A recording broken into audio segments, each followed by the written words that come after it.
Hi everyone, স্বাগতম জনাইছো মোৰ অন্য এটা ইউটিউব ভিডিঅ'লৈ। যোৱাকালি এটা ভিডিঅ' বনাইছিলোঁ, ভিডিঅ'টো অলপ ব্লগ টাইপৰ আছিল।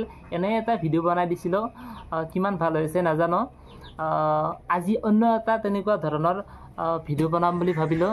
ভিডিঅ'টো ব্লগ টাইপৰ ভিডিঅ' নহয়, আজি এটা সৰুকৈ ইনফৰ্মেটিভ ভিডিঅ' হ'ব। ইউটিউব জগতৰ লগত ৰিলেটেড এটা সৰুকৈ ভিডিঅ' হ'ব। ভিডিঅ'টো আপোনালোকে একেবাৰে শেষলৈ চাই থাকিব।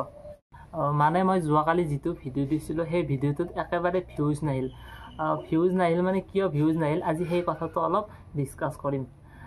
মানে বহুদিনৰ মূৰত যদি কোনোবা এটা চেনেলত ভিডিঅ' দিয়া হয়, সেই চেনেলটো বহুদিন ভিডিঅ' নিদিলে ফ্ৰিজ হৈ যোৱা বুলি কোৱা হয়। ফ্ৰিজ মানে কি, আজি এই শব্দটোৰ আমি অৰ্থ বুজিম বা ইউটিউব চেনেল এটা কিয় ফ্ৰিজ হয়, সেই ফ্ৰিজ হোৱা শব্দটো ফ্ৰিজ কিয় হয় সেই কথাটো আপোনালোকক আজি বুজাই দিবলৈ চেষ্টা কৰিম। ভিডিঅ'টো চাই থাকিব। ফ্ৰিজ মানে হৈছে ৰৈ যোৱা। মানে আমি বহুদিন ধৰি ইউটিউবত ভিডিঅ' নিদিলে, বহুদিনৰ মূৰত ভিডিঅ' দিলে সেই ভিডিঅ'টোৰ ইউটিউবে ৰিকমেণ্ড কৰিবৰ কাৰণে ইচ্ছা নকৰে।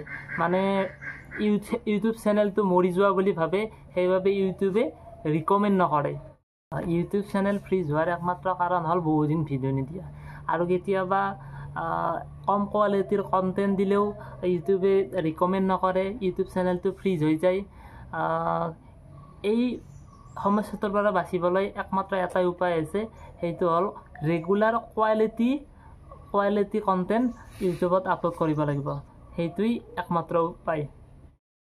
মোৰ চেনেলটো যিহেতু অলপ বেলেগ টাইপৰ চেনেল, তথাপিও আপোনালোকক জনাৰ বাবে মই আপোনালোকক ক'বলৈ বিচাৰিছোঁ।